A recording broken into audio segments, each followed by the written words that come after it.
الحمد لله رب العالمين وصلى الله وسلم على نبينا محمد وعلى آله وصحبه أجمعين أما بعد طيب.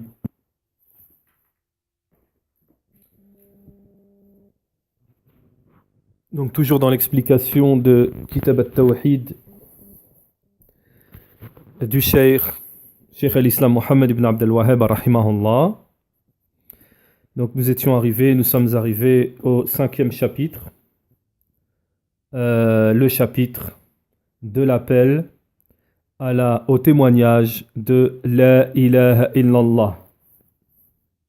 طيب. Bab da'a ila shahadati an la ilaha illallah. Donc on avait terminé l'introduction du Cheikh en ce qui concerne le prêche, l'appel à la darwa. On avait terminé cette introduction. Et on était arrivé au verset que nous mentionne l'auteur et que va nous expliquer Shaykh al-Fawzan hafidhahullah. Donc ce verset dans la sourate 12, sourate Yusuf. Sourate Yusuf, verset 108.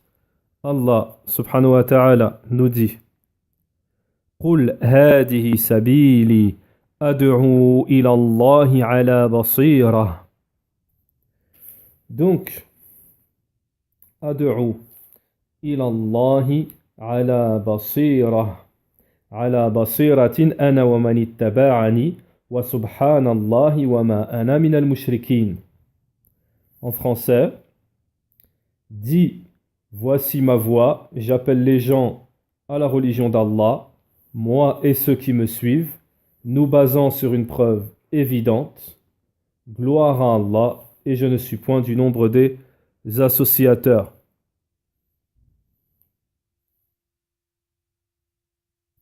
Donc le Cheikh al-Fawzan hafidhahullah va nous expliquer ce verset qui est à la fin de Surat Yusuf.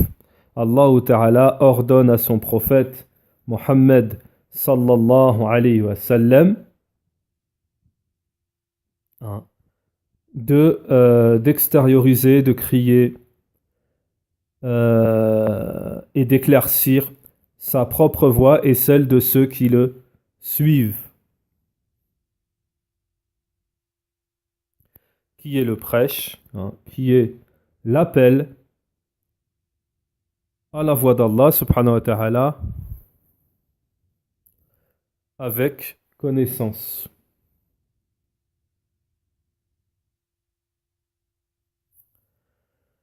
Alors maintenant le cheikh va expliquer, Inch'Allah mot à mot. Donc, قُلْ هَذِهِ سَبِيلِي. Dis, ceci est voici ma voie. Dis, voici ma voie, ceci est mon chemin. Donc, قُلْ, dis, Cheikh al-Fawzan nous dit, c'est-à-dire, là on s'adresse, Allah Ta'ala s'adresse à Mohammed alayhi salatu wassalam, c'est-à-dire, dis, ô Mohammed, aux gens. Dis, ô Mohammed, aux gens.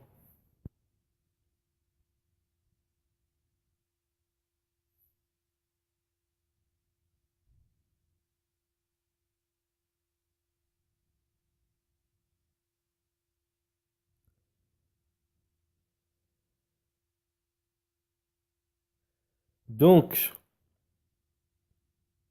هذه سبيلي. Dis, on a expliqué, voici ma voie. Donc, Cheikh al-Fawzan, il nous dit, voici ma voie, c'est-à-dire le chemin qui mène à Allah subhanahu wa ta'ala.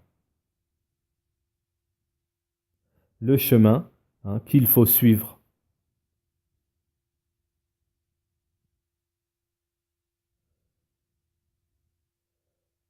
Ad'u ila Allah. Ad'u ila Allah.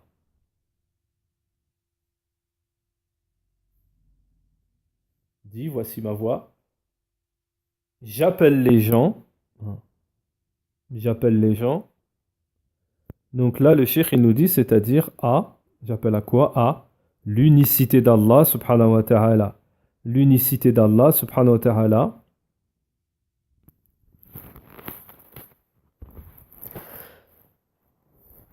L'appel à Allah, c'est quoi? À l'unicité d'Allah subhanahu wa ta'ala et l'unifier dans l'adoration. Et l'unifier dans l'adoration. Donc, à l'unicité d'Allah subhanahu wa ta'ala, à l'unifier dans l'adoration et à délaisser l'adoration à autre que lui. Et à délaisser l'adoration à autre que lui.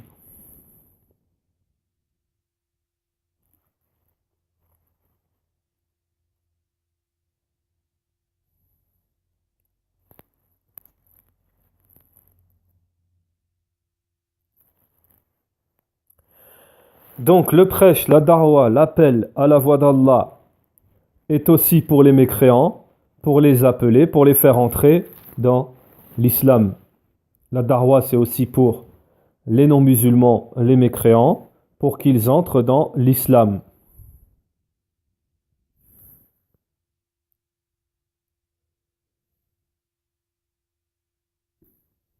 La darwa est aussi, nous dit le cheikh, pour l'appel, le prêche est aussi pour les désobéissants parmi les musulmans.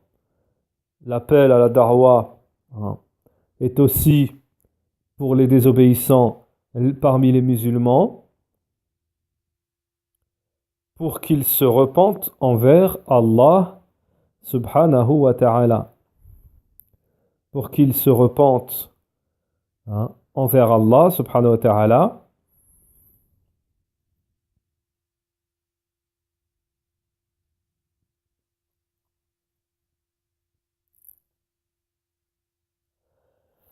Pour qu'ils pratiquent les obligatoires, pour qu'ils mettent en pratique les obligations.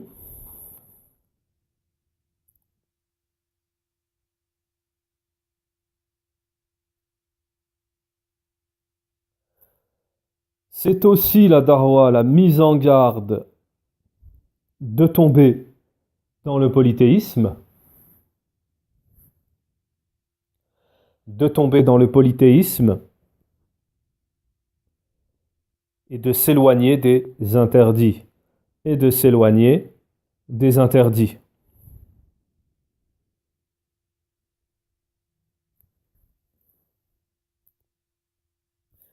Alors le cheikh nous dit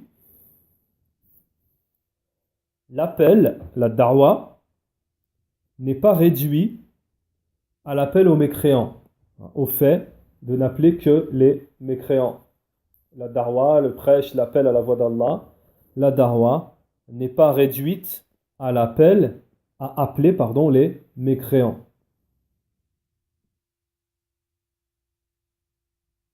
Mais même les musulmans ont besoin de cet appel, de ce prêche, de cette darwa. Même les musulmans ont besoin de la darwa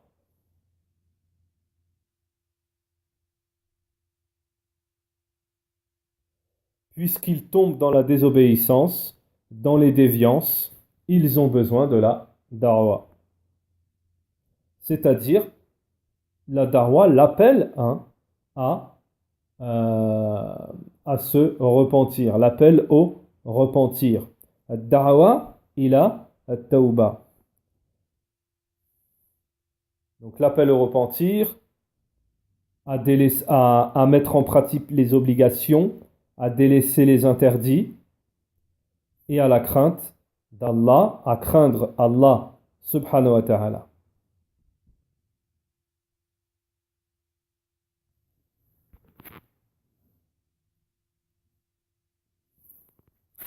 Et à la crainte d'Allah subhanahu wa ta'ala. فالدعوة عامة والدعوة إلى معرفة التوحيد ومعرفة ضده.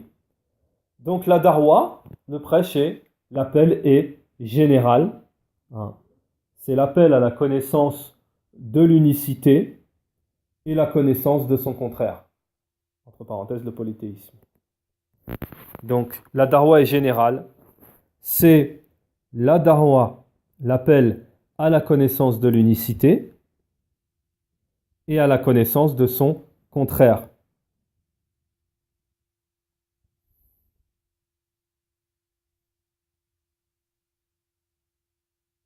Alors, Ad'u ilallah. Ad'u ilallah. J'appelle les gens à la religion d'Allah. J'appelle les gens à la religion d'Allah subhanahu wa ta'ala. Le cheikh nous dit, toujours le verset, Ad'u ilallah. J'appelle les gens à la religion d'Allah. Le cheikh nous dit, ici, il y a le fait de porter attention à la sincérité. Ici, il faut porter attention à la sincérité. Al-ikhlas. Alors le cheikh nous dit parce qu'il y a des gens, il y a certaines personnes qui appellent à eux-mêmes. Il y a certaines personnes qui n'appellent pas à Allah, qui appellent à eux-mêmes. Innama yad'u ila nafsihi. Donc le cheikh nous dit, il se peut qu'une personne appelle, prêche, fait da'wa, naham, et qu'il exhorte les gens, mais que son but,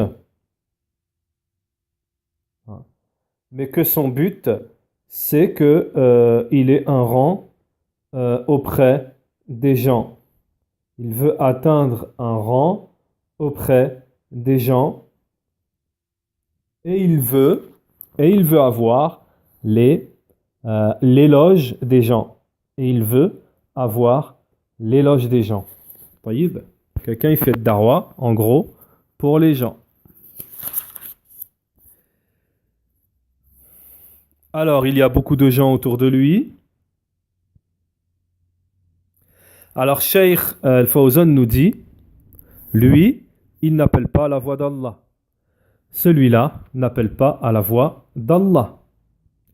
Il appelle plutôt à sa personne. Donc, Cheikh ensuite dit, la personne qui délaisse l'appel à la voix d'Allah aura délaissé une immense obligation. Aura délaissé une immense obligation. On a dit ça dans le cours précédent. وَالْإِنسَانَ الَّذِي لَا يُخْلِصْ فِي الدَّعْوَى يَقَعْ فِي مَحْذُورٍ عَظِيمٍ. La personne qui n'est pas sincère dans son appel est tombée dans un immense interdit. La personne qui n'est pas sincère dans son appel à la voix d'Allah, il tombe dans un immense interdit. Le cheikh nous dit qu'il faut absolument que le prêche, la voix, l'appel dans la voix d'Allah, soit sincère pour le visage d'Allah subhanahu wa ta'ala. Le cheikh nous dit, l'appel, la da'wa, il faut qu'elle soit faite sincèrement pour le visage d'Allah azza wa jal. Et que son but, c'est que le but de la da'wa, c'est de mettre en place la législation d'Allah subhanahu wa ta'ala. Et son but aussi, le cheikh nous dit parmi ses buts à la da'wa, c'est la guider des gens, c'est être utile pour les gens. Qu'il te fasse éloge ou ou le contraire, qu'il te critique, etc. Qu'il te fasse éloge ou pas, certaines personnes, lorsque elles ne reçoivent pas les éloges ou elles ne sont pas encouragées, délaissent la da'wa, délaissent le prêche, l'appel à la voix d'Allah. Ceci est une preuve qu'ils n'appellent pas à Allah subhanahu wa ta'ala. Ceci est une preuve qu'ils n'appellent pas à la voix d'Allah. Certaines personnes, lorsqu'elles ne reçoivent pas les éloges ou qu'elles ne sont pas encouragées, elles délaissent l'appel à la voix d'Allah. Ceci n'est pas la darwa, cette personne n'appelle pas à la voix d'Allah subhanahu wa ta'ala, mais plutôt innama yad'u ila nafsihi, mais plutôt cette personne appelle à elle-même. Donc le musulman doit prêter attention à cela, hein, que son but dans sa darwa, dans son appel, dans son prêche, soit sincère pour le visage d'Allah subhanahu wa ta'ala, et qu'il soit utile pour les gens, et hein, qu'il les débarrasse du polythéisme, qu'il les débarrasse du polythéisme, de l'association, des innovations, des déviances, qu'il mette en place, en pratique, l'obligation qui lui est due, l'obligation qu'il doit mettre en place. Alors, ensuite le cheikh nous dit, le grand nombre autour d'une personne, la foule autour d'une personne n'indique pas ses mérites. Ça, c'est une règle chez les gens de la Sunna.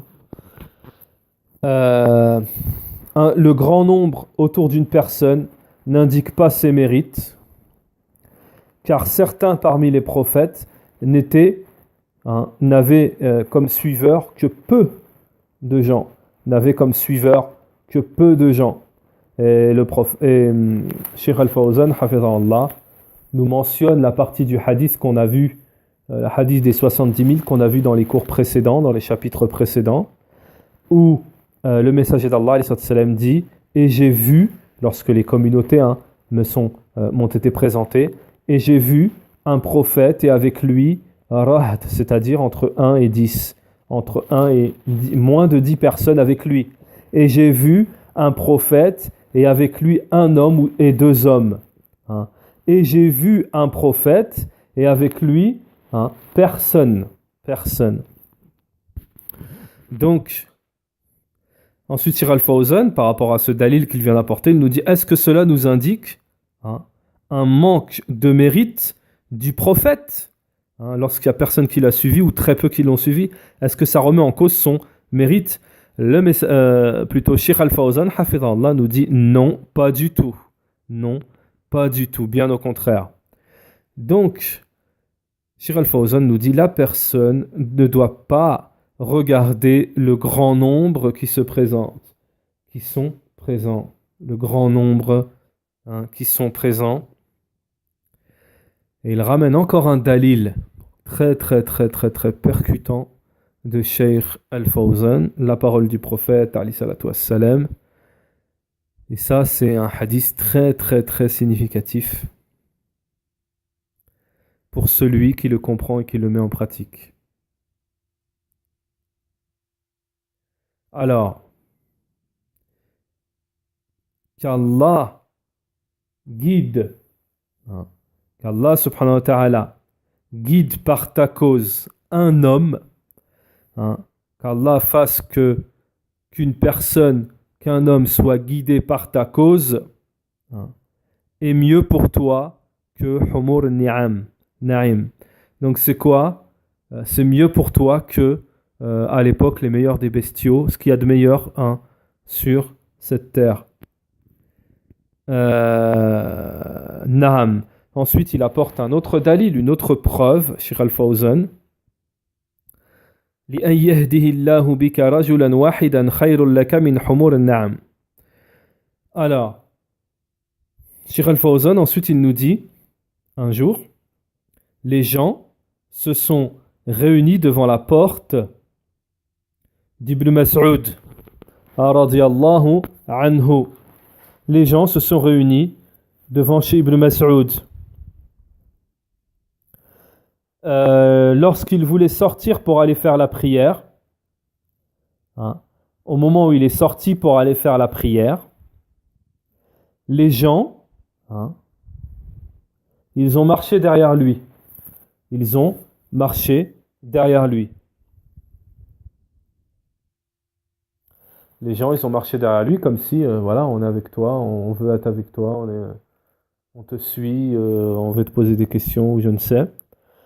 Cheikh Al-Fawzan nous dit, plutôt Ibn Mas'ud, qu'est-ce qu'il leur a dit? Il s'est retourné vers eux et il leur a dit, retournez, partez, arji'u. Et ensuite il a dit une phrase, traduction approximative, ceci est une tentation, un trouble pour celui qui est suivi, hein, et c'est une bassesse pour le suiveur. Ce que vous faites, il leur a dit, c'est une tentation, hein, une fitna, un trouble pour celui qui est suivi, que vous suivez, hein, et c'est une bassesse, une ignominie pour celui qui le suit, pour le suiveur. Donc on a bien compris la valeur de la signification d'avoir beaucoup de gens autour de soi, hein, etc. Comme quoi c'est pas du tout significatif. Comme le disent beaucoup de savants, hein, ils disent il y a des innovateurs qui font qui sont plus écoutés que les grands savants. Donc voilà. C'est pas pour autant qu'ils sont dans le haqq, ces innovateurs, dans la vérité, sur la vérité.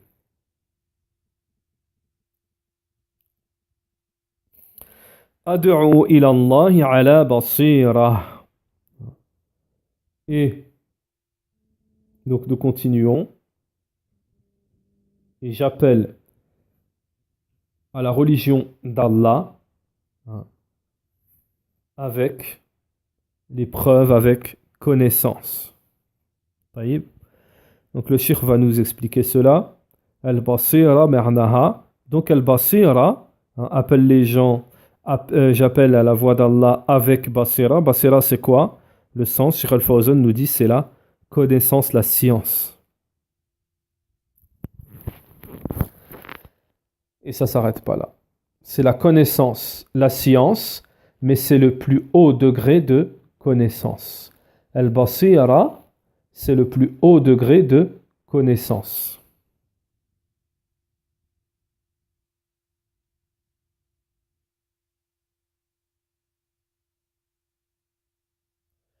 وفي هذا الدليل على أنه يشترط في الداعية أن يكون على بصيرة. Donc dans cela, le cheikh nous dit, il y a la preuve que la condition du prêcheur est qu'il soit sur la basira, sur la connaissance, le plus haut degré de connaissance. C'est-à-dire, ensuite le cheikh nous dit, c'est-à-dire sur la connaissance de ce à quoi il appelle. Sur la connaissance de ce à quoi il appelle. Il doit avoir la connaissance de ce à quoi il appelle. Si quelqu'un il appelle au tawhid, il doit connaître le tawhid. Si quelqu'un il appelle à la langue arabe, il doit connaître la langue arabe. Si quelqu'un il appelle à la jurisprudence, il doit connaître la jurisprudence, etc.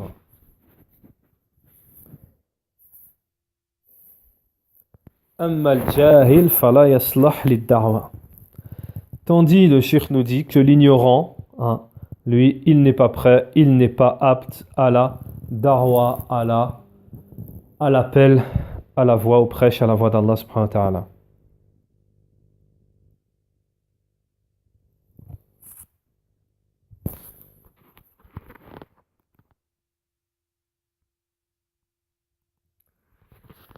Mais plutôt, l'ignorant doit augmenter sa connaissance avant qu'il lui soit légiféré d'appeler, de prêcher.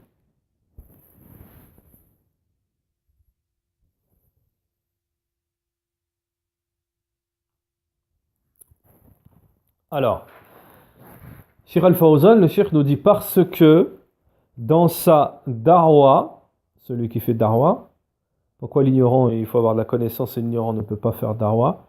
Parce que dans sa da'wa, il sera sujet à quoi? Aux ambiguïtés et aux débats. Parce que Dans sa darwa, il aura affaire aux ambiguïtés et aux débats.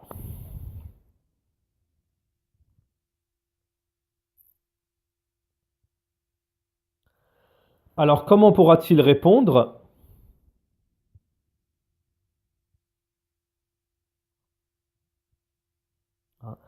Comment pourra-t-il répondre s'il tombe sur des gens qui ont des ambiguïtés?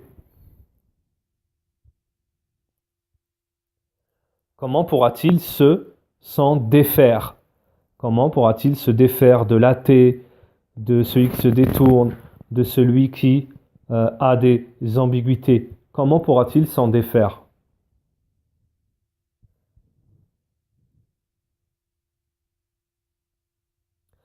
Le shir dit, il baissera les bras et il sera vaincu dans la darwa.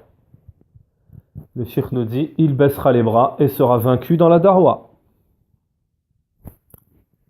Ça, c'est la première option.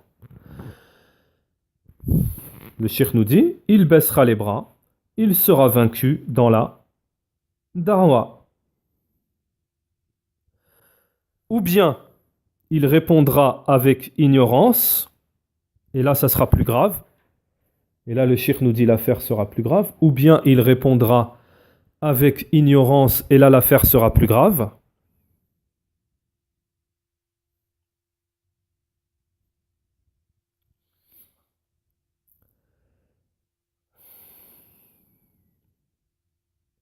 Ou bien, il se taira, il se taira, il va se taire, et il va se taire sur, alors qu'il doit répondre, il va se taire sur la réponse,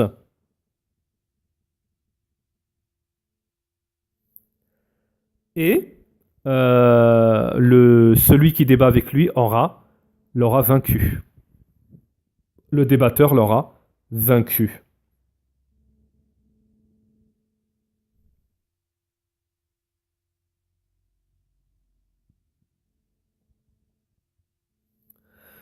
Alors le shir nous dit ça, c'est une première chose. D'un autre point de vue, nous dit le shir, le prêcheur, celui qui appelle à la voix d'Allah, aura besoin de la connaissance du licite et de l'illicite. D'un autre point de vue, nous dit Cheikh Al-Fawzan, le prêcheur aura besoin de la connaissance du licite et de l'illicite.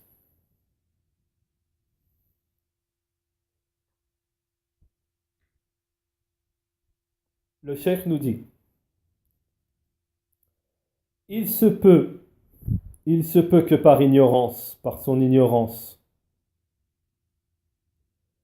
ils disent qu'une chose est illicite alors qu'elle est licite, qu'elle soit interdite alors qu'elle est permise.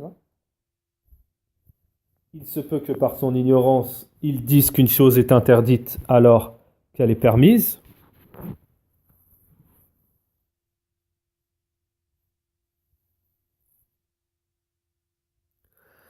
Donc le cheikh nous dit, il est obligatoire aux prêcheurs qu'ils connaissent ce à quoi ils appellent, qu'il ait connaissance de ce à quoi ils appellent.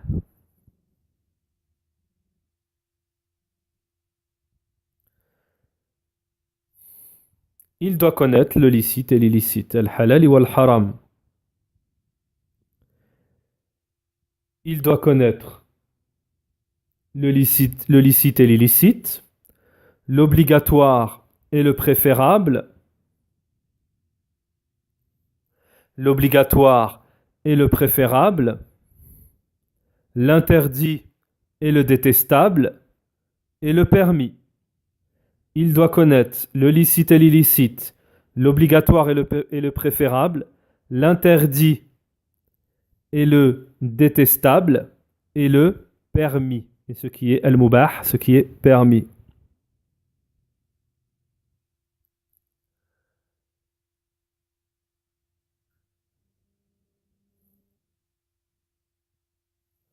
Il doit connaître le licite et l'illicite, l'obligatoire et le préférable, l'interdit et le détestable, et ce qui est permis, al-mubah.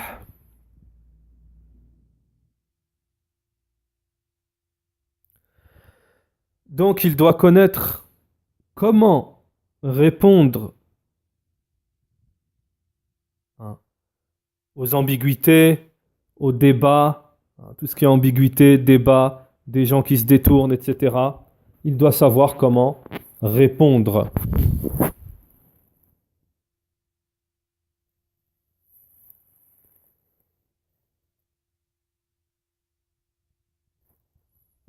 Alors,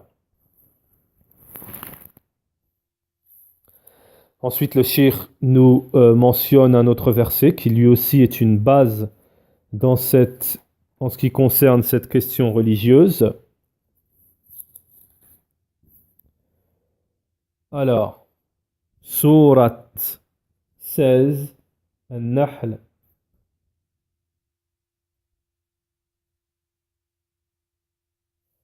Verset 125.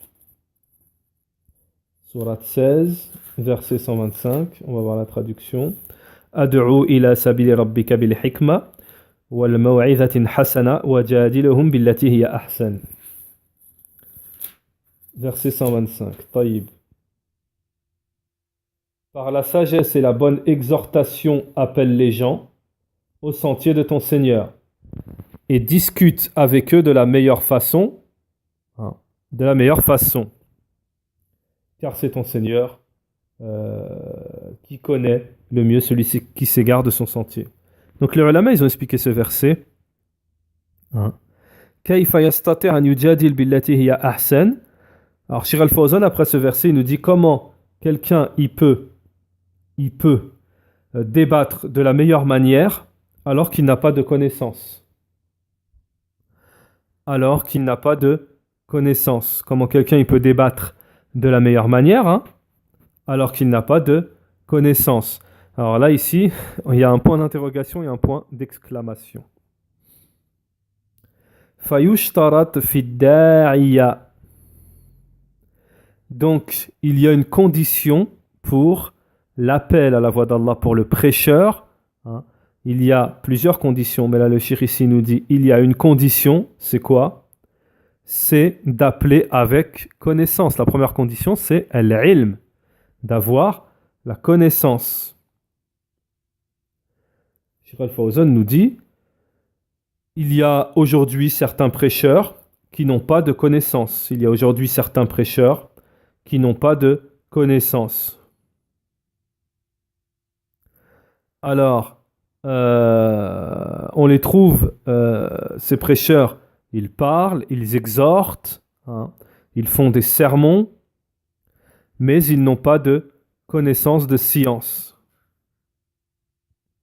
Au point, Cheikh Al-Fawzan nous dit, au point où si il lui parvient la plus basse des ambiguïtés, et s'il est questionné, par exemple, sur la plus petite question de licite ou illicite, il va tout mélanger.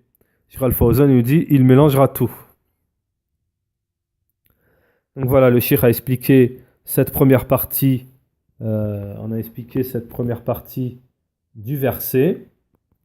Ensuite, nous continuons. Ana wa manit taba'ani. Ana wa manit taba'ani. Donc, Naham. La traduction, Inch'Allah.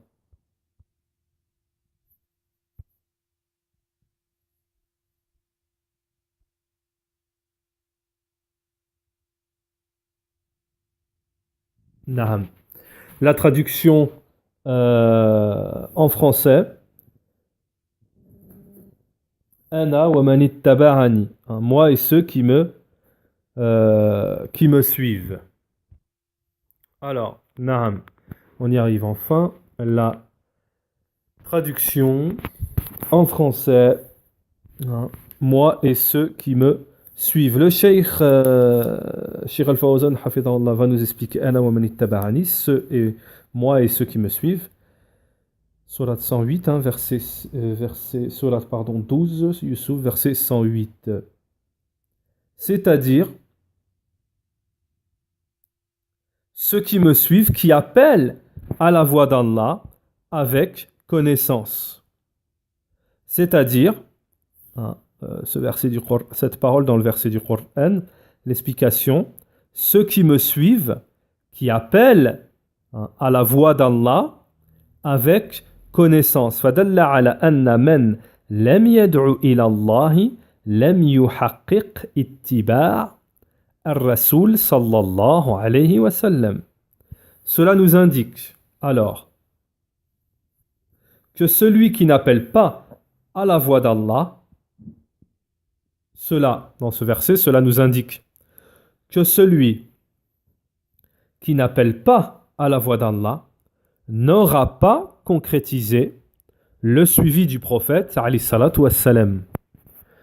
Cela nous indique que celui qui n'appelle pas à la voix d'Allah n'aura pas concrétisé le suivi du messager d'Allah alayhi salatu wassalam. Wa anna man da'a ila Allah ala jahl lam yuhaqqiq ittiba' ar-rasul alayhi salatu wassalam. Et que celui qui appelle à la voix d'Allah avec ignorance n'aura pas aussi concrétisé le suivi du messager d'Allah alayhi salatu wassalam.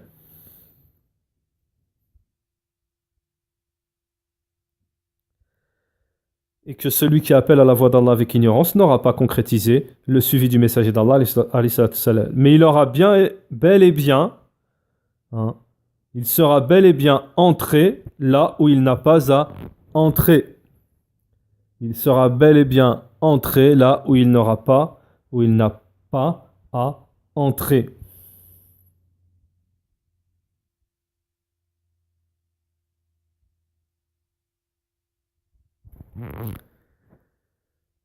Et cela, hein, c'est-à-dire celui qui n'a pas d'ilm et qui fait de da'wa, cela est un danger pour la da'wa et pour les prêcheurs. Cela est un danger pour la da'wa et pour les prêcheurs.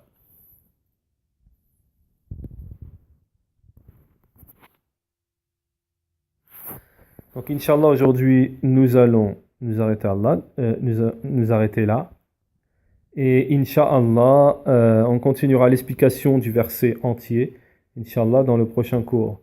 Subhanakallah wa bihamdika ashhadu an la ilaha illa ant wa astaghfiruka wa atubu ilayka.